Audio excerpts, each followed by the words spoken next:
Olá! Se tem história inspiradora, então o Câmara Aberta chega junto. E se eu lhe disser que tem algo capaz de transformar vidas, de fazer com que as pessoas alcancem sonhos, algo que nunca ninguém vai conseguir tirar da gente. É sobre conhecimento. Hoje a gente chega para falar da importância da educação na mudança de vidas. Inspirado no novo episódio do programa Educação aqui da TV Câmara, a gente resolveu também abordar esse assunto. E a nossa entrevistada de hoje é Patrícia Santos. Ela é doutora em educação pela UFPB, com pesquisa na área de educação de jovens e adultos e também popular. Além de conhecimento, a gente vai saber sobre a própria história de vida de Patrícia, que já é inspiradora. O Câmara Aberta começa agora.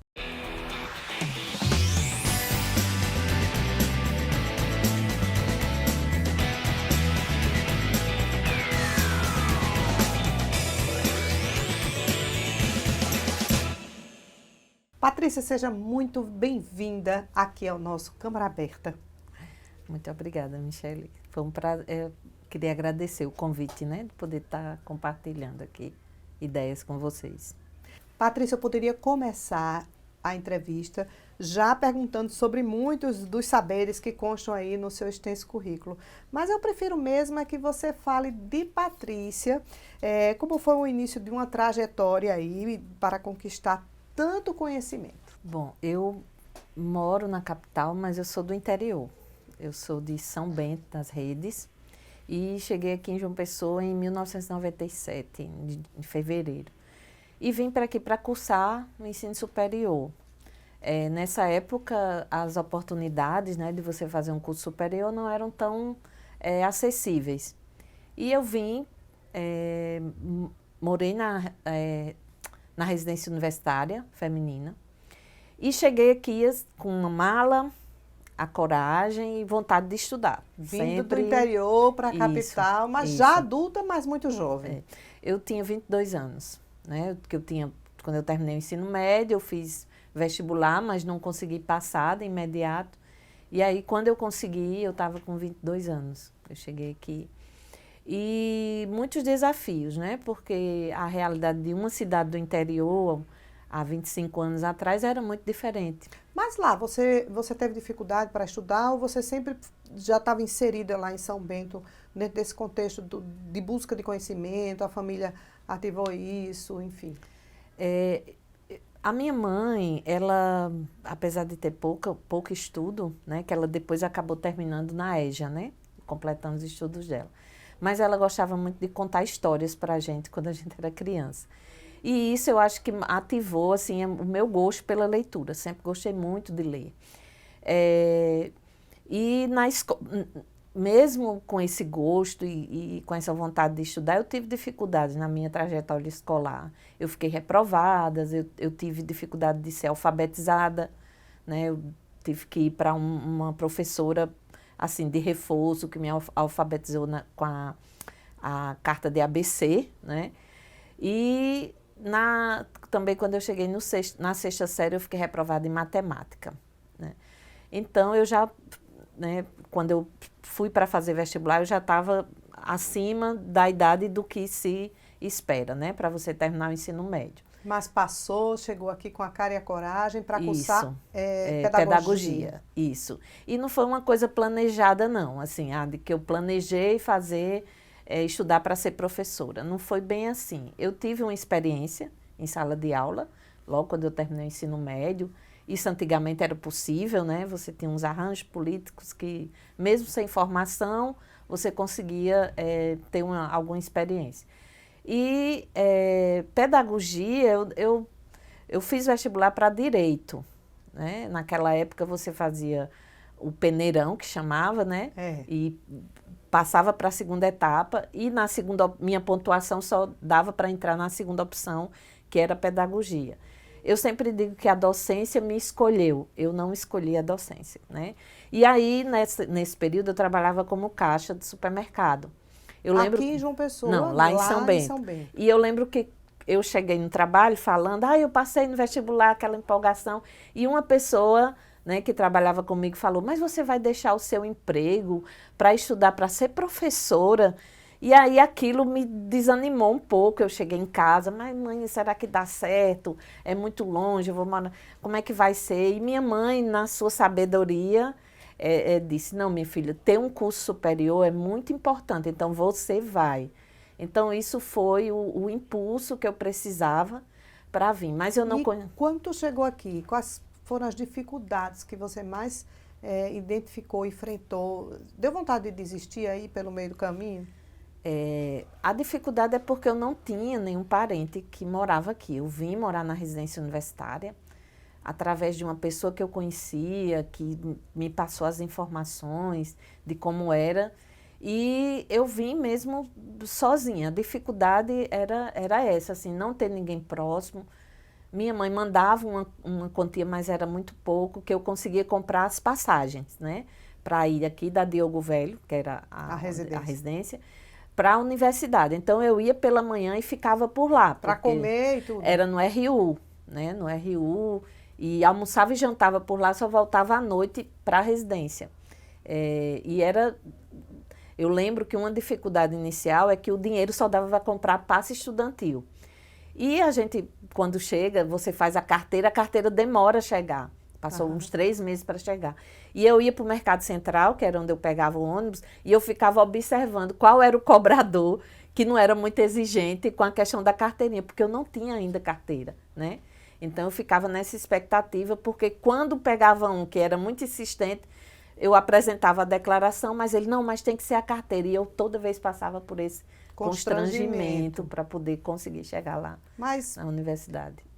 O conhecimento foi lhe envolvendo, o curso foi lhe envolvendo e essa caminhada prosperou. Isso, exatamente. Se tivesse uma linha do tempo desse conhecimento que você foi adquirindo, que a gente sabe que você tem mestrado, né, tem doutorado. Então, assim, se tivesse uma linha do conhecimento, quais foram os momentos mais marcantes que você diria de transformação sua através do conhecimento? Eu acho que eu ainda criança, eu comecei na escola, né, com minha família a gente nunca chegou a passar fome, mas era uma família de poucos recursos. E na escola eu já percebia que eu não teria outra possibilidade, assim, de alcançar algo que fosse diferente do que era possível dentro das condições da minha família. Eu já sabia que ali era o caminho. E na escola eu me sentia bem, eu me sentia importante. Eu sabia que aquilo ali poderia me levar a outros voos. E isso seria uma coisa. Um outro momento foi quando eu cheguei na UFPB, né? Quando eu entrei ali, que eu vi aquela imensidão de lugar, e na minha cabeça eu ficava pensando, meu Deus, existe uma escola desse tamanho. E assim, Muitos hectares, né? Exato. E outro momento também foi quando eu entrei na Biblioteca Central. Meu Deus, eu fiquei assim, sabe, do interior mesmo, assim, aquela coisa... Impactada. Meu Deus, assim, existe esse lugar com tanto livro, com tanta coisa. Então, assim, para mim, a Biblioteca Central era um lugar, assim, de muita magia no início. Porque eu explorei cada lugar que aquela biblioteca tinha. Uma sala de cinema, eu assistia filme, o setor de obras raras, que tinha livro em braille, eu achava aquilo, para mim, tudo aquilo ali era um mundo, assim, fantástico. E acho que no primeiro ano de curso eu não trabalhava, então eu passava o dia inteiro na universidade. Depois eu tive que começar a trabalhar também e conciliar, fazer universidade trabalhando, né? Então eu estudava pela manhã, dava aula à tarde e era envolvida num projeto de extensão à noite. E aí eu destaco também esse projeto de extensão, que é o Projeto Escola Zé Peão, que eu fiz uma seleção e fui selecionada, a gente era bolsista, alfabetizadora de trabalhadores da construção civil. E essa foi uma experiência muito marcante na minha vida, porque foi nessa experiência que eu me descobri como professora, né? E com a área da educação de jovens e adultos. Foi o meu encontro, né? E nessa experiência eu passei a entender o meu lugar social, né? De que a docência ela tinha, para além da questão pedagógica, que ela também era um ato político, né? Até como disse Paulo Freire.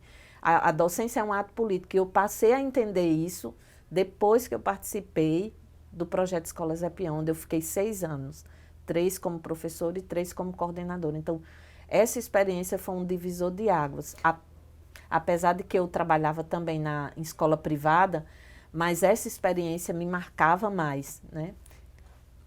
Acredito que, a partir dessa experiência nesse projeto de extensão, você tenha tido contato com inúmeras histórias transformadoras através da educação. Fala um pouquinho sobre isso para a gente.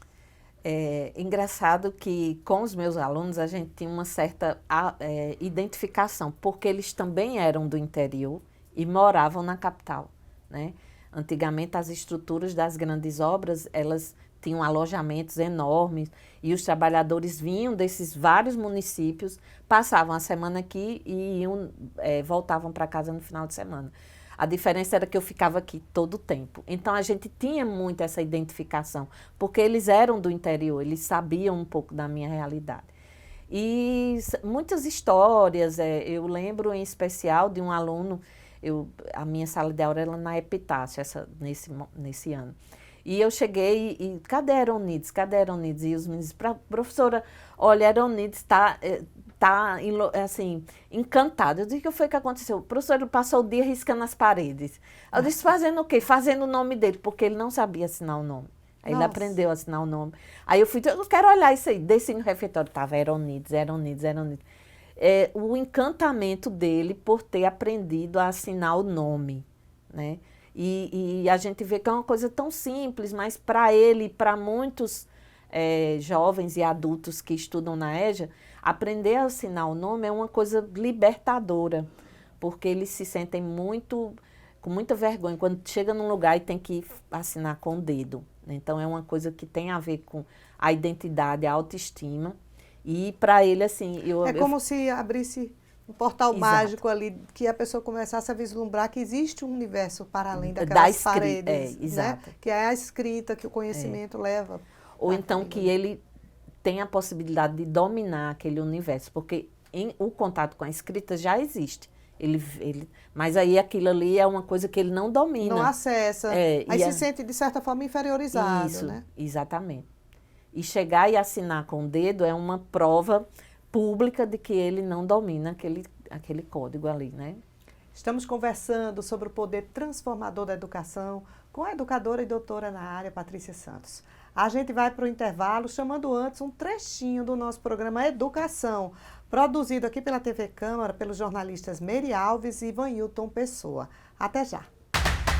Se a trajetória escolar de milhares de brasileiros pudesse ser representada por um terminal metropolitano que transporta viajantes ao futuro, provavelmente a educação de jovens e adultos seria o último ônibus a levar esperança para muitos deles. Imagina voltar para a escola após anos ou décadas. Não é tarefa simples. O aluno vai enfrentar diversos desafios, especialmente após uma certa idade. 4 horas da manhã estou em pé. São pessoas com experiências de vida, responsabilidades como filhos e trabalho, o que torna o retorno à sala de aula ainda mais complexo.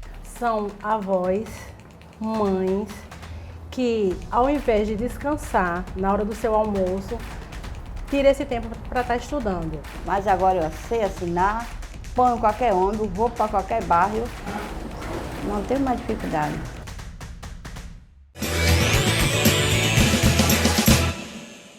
É no gabinete que o vereador recebe a população e eu vou visitar cada um deles no programa Papo de Gabinete. É a visão do vereador sobre a nossa cidade, as propostas e projetos que tramitam na casa e as leis aprovadas pela Câmara que podem impactar a vida de nós, cidadãos. Não perca, na TV Câmara e Rádio Câmara FM, Papo de Gabinete. Eu espero você. A Câmara tá no centro. A Câmara Municipal vem puxando uma discussão muito importante para toda João Pessoa, o resgate do nosso centro. E tem conquistas essenciais na infraestrutura, como o novo prédio da Câmara e as reformas do Pavilhão do Chá, do Ponto de 100 Réis do Palácio da Redenção e também a reforma do Hotel Globo. Essa luta também é sua. Vem pro centro, você também. Câmara Municipal de João Pessoa, a Casa do Povo. Olá você! Gosta de preciosidades, de raridades, então não pode perder o Acervo 88. É um podcast que vai ao ar todo sábado e domingo aqui na Rádio Câmara FM de João Pessoa, sempre ao meio-dia. E também fica disponível no Spotify, Deezer, Acervo 88. Tem música, tem entrevistas, tem literatura, poesia, cinema e muito mais. Acervo 88 comigo, Adileide Vilaça. Eu convido você a visitar o Spotify, Deezer e também ouvir aqui na Rádio Câmara FM de João Pessoa. Acervo 88, a memória da música popular brasileira e outras da cultura no seu rádio e no Spotify e Deezer. Quer ficar por dentro de tudo que acontece aqui na Casa do Povo? Vem com a gente. Toda sexta-feira, às 11h30 da manhã, na Rádio Câmara FM, nós temos um encontro marcado. Eu, Rafaela Cristóvoli. Eu, Bruno Noronha. Nos encontramos na sexta-feira, às 11h30, na Rádio Câmara FM. Vem com a gente. Vem com a gente. Também no Deezer e no Spotify. Tchau, tchau. A Cultura da Paraíba em Alta, um programa intimista apresentado pelo Mestre Fuba. Ele começou a exercitar a sua arte nas redes sociais. Eu dei um coice na engenharia pra fazer teatro, música e poesia. Com artistas da terra, música, artes plásticas, literatura, teatro e cinema. O Jardim Cultural da Paraíba aqui, na TV Câmara, às 7h30 da noite, toda sexta-feira.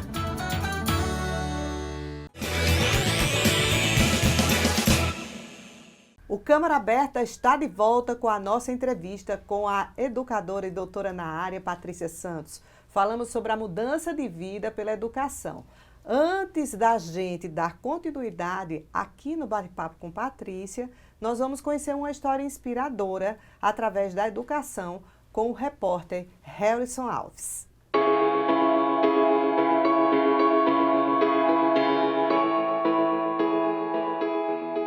Pode-se dizer que a aposentada Josefa Ferreira, mais conhecida por Dona Nizinha, transformou vidas através da educação. Mais que isso, estudar fez ela recuperar a própria memória. Mãe de 5, fez da garagem de casa um reforço escolar para 2 de suas filhas poderem dar aula a crianças, após terminarem os estudos. A atividade tomou outros cômodos, tanto no lar quanto no coração da família. Assim, a Escola Mickey virou referência no renascer, quando o bairro ainda estava nascendo, na cidade de Cabedelo. O local perdurou por 2 décadas. Vindo dos interior, família sofrida, né? E Brejo de Areia e Alagoa Grande. Porque nós viemos morar nesse lugar, não tinha, como é que se negócio de movimento, de mercado, de nada, que assim começou, né? Não tinha colégio, não tinha nada. Então eu fui e disse para ela, vou estudar vocês para quê? Não foi para mim. Eu sempre disse a vocês, estude, porque o estudo lá na frente não é para mim que vai servir, é para vocês. Cada uma pega um caderno e um lápis, vamos andar nas casas e vamos perguntar às mães que têm criança, que quer botar para estudar. Aí eu era tudo aqui dentro, danava aqui dentro, era cheio. Era cadeira que não tinha as almofadas, só a caveira da cadeira, uma mesa, qualquer coisa que eu achava aí eu trazia. E jogava ali, eles ficavam mangando de mim, me chamando Rainha da Sucata. Eu digo, deixa eu com a Rainha da Sucata, um dia vai servir. Aí chegou a ocasião. Aí a gente andou, era grande isso aqui que é, né? De casa em casa. E graças a Deus foi muita criança. Foi o primeiro colégio nesse lugar. Prestes a completar 77 anos e só há um mês de feita a cirurgia de catarata, Dona Nizinha é só disposição e bom humor, apesar de ter perdido o marido na época da pandemia de Covid-19. Conhecida por gerações de famílias na região, é fácil encontrar um ex-aluno da escola em qualquer rua do bairro. 27, 8 anos, eu fiz reforço escolar aqui, uma época de educação muito proveitosa, muito exigente também, para hoje a gente está aqui, né? caso, o que mais você lembra que lhe marcou aqui nos estudos, na casa da Dona Nezinha? Você lembra de algo? Algo engraçado, alguma situação inusitada? As brincadeiras de infância que não saem da memória, né? Que hoje é muito difícil de ver. Foi justamente aqui, no número 600, onde começou a se concretizar a história de Dona Nezinha com a educação. Ela chegou a receber mais de 100 crianças nessa casa, que se dividiam em séries entre o pré-escolar e o 4º ano. Tem 20 anos que Dona Nezinha sofreu um acidente vascular cerebral, um AVC. E foi a partir da educação, na educação de jovens e adultos, que ela começou a recobrar a esperança e a memória. A batalha para retomar os movimentos do lado direito do corpo foi além dos tratamentos médicos. A um sinal de memória, a aposentada resolveu sair do analfabetismo de vez, entrando na educação de jovens e adultos, a EJA, na Escola Plácido Almeida. Agora ela tem aulas de segunda a sexta-feira à noite, e os estudos são conciliados com as atividades de um grupo social para idosos, do qual participa durante o dia. Eu fiquei impossibilitada de estudar porque atingiu a minha mente, meu lado, né? Começou a voltar meu corpo. Então começou a aparecer o estudo do EJA. Aí eu digo, eu vou estudar e volta. Aí chamei as meninas, falei, eu disse, eu quero voltar, minha memória que eu esqueci tudo. Aí comecei a estudar. Indagada a respeito da importância social que tem para o renascer, Dona Nezinha é certeira. Sabe que pessoas com educação podem fazer melhores escolhas, ter acesso a mais serviços e oportunidades. A educação é a base de tudo, viu? Respeito humano, né? É ser educado, que a pessoa vê que tem estudo e não é educado. Então procura tratar bem as pessoas, né? E eu acho muito importante. Ensino é muito amor dentro da pessoa. A pessoa tem que ser uma pessoa muito amável, que tenha muito amor pelos seus alunos.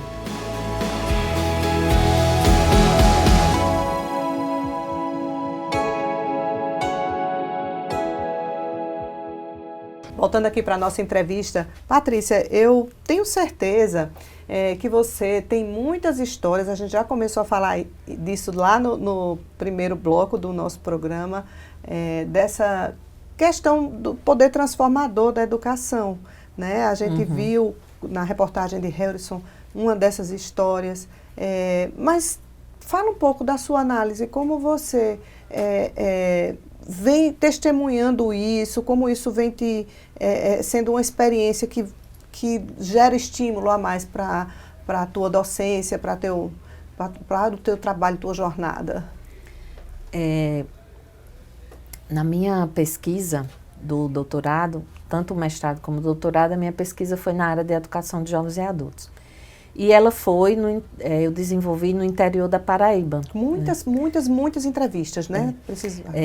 Em Cajazeiras, mais especificamente em municípios que ficam naquela micro-região ali.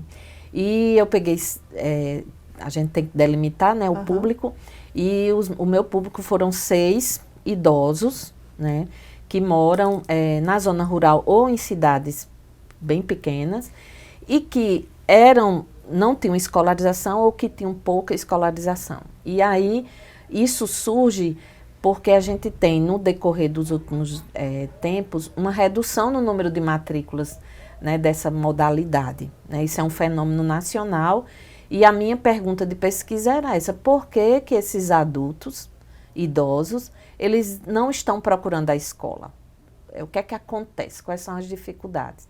E aí, na escuta desses sujeitos, a gente identifica que, na verdade, essa relação com a escola, ela está muito relacionada com as vivências que você tem no dia a dia, com as necessidades do código escrito, da leitura e da escrita, que você tem no dia a dia.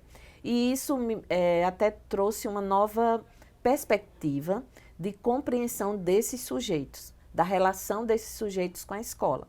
Porque, geralmente, eles têm uma ideia de que é a escola que vai fazê-los virar gente, né? Como se o adulto que não sabe ler e escrever, ele fosse um cego. Eles dizem muito isso. Ah, é um papagaio velho, não aprende a ler.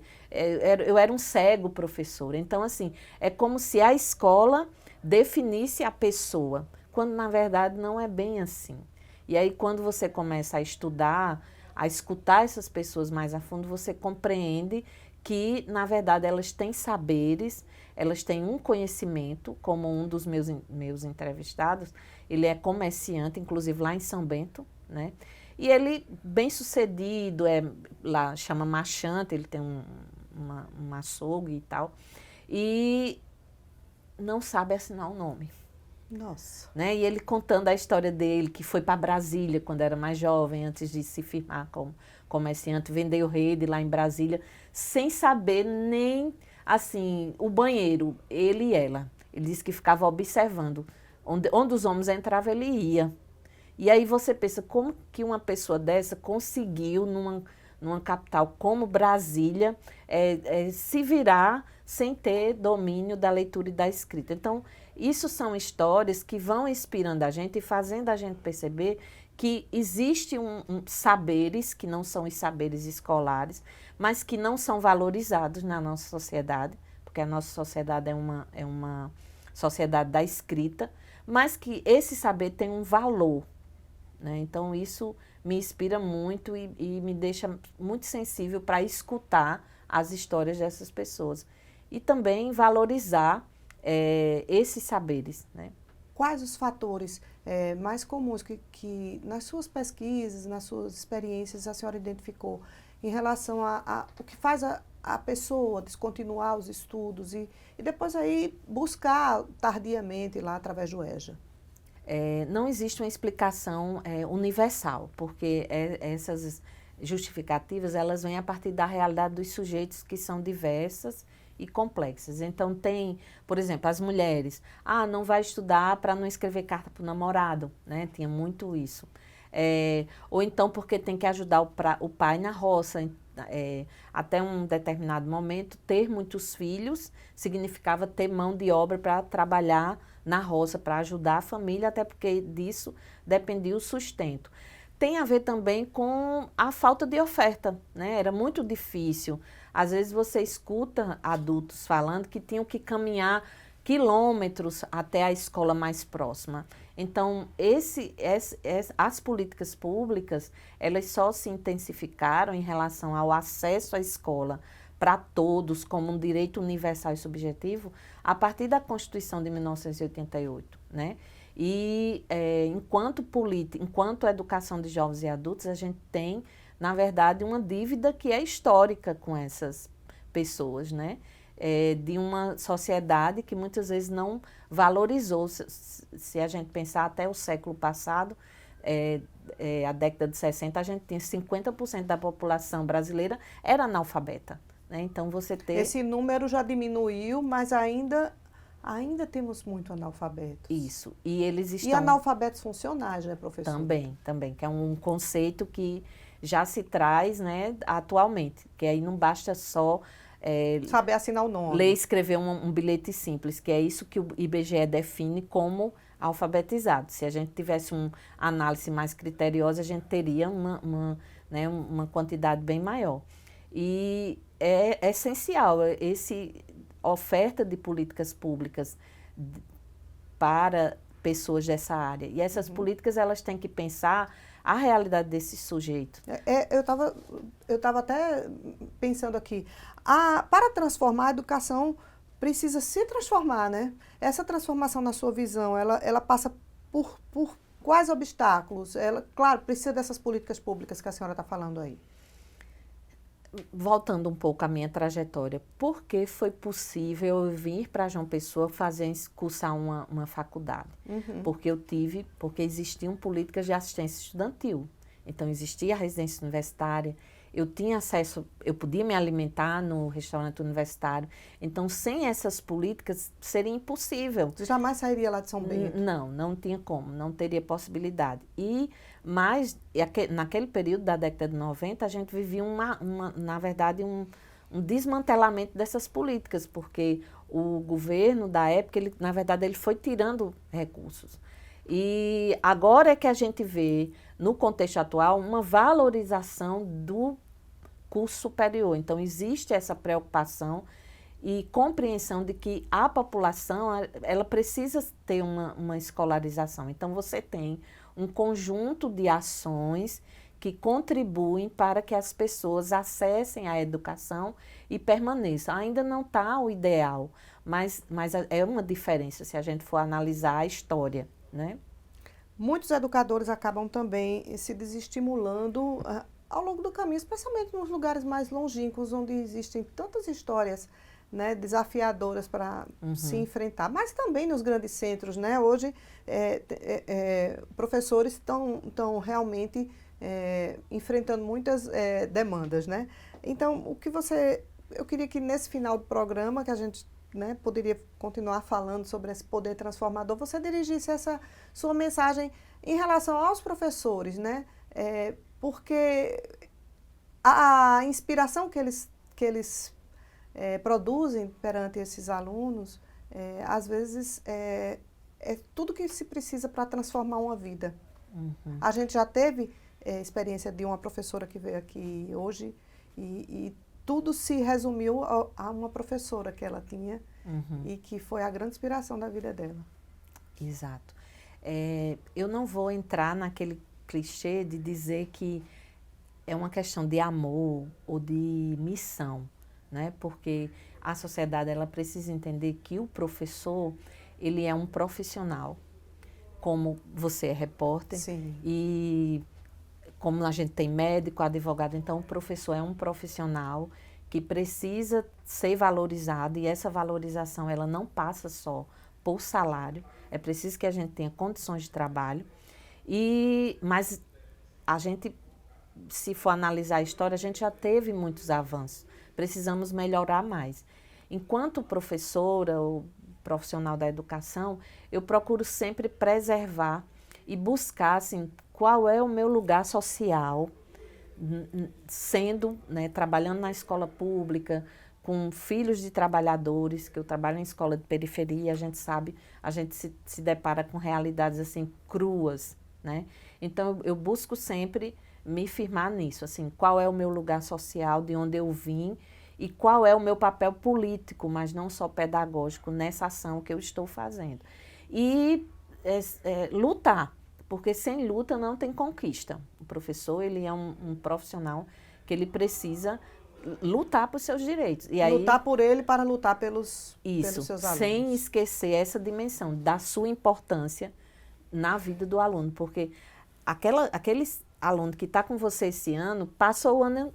Então, é aquele momento que você tem para estabelecer com ele essa relação, né, de ser cura. Eu tive professores que passaram por mim que foram cura, principalmente um professor de matemática. Então, eu quero ser isso para o aluno, né? Eu quero ser essa pessoa, eu quero que ele tenha essas lembranças da minha atuação enquanto profissional na vida dele, de marcar a vida, né? Então, professora, educadora, doutora na área de educação, Patrícia Santos, muito obrigada pela sua presença aqui no nosso Câmara Aberta, conversando sobre esse tema tão importante que é transformar a vida das pessoas através da educação. Eu que agradeço, é sempre um prazer estar conversando sobre a educação. E para você que nos assiste, o Câmara Aberta volta semana que vem com a nova temática. Até lá!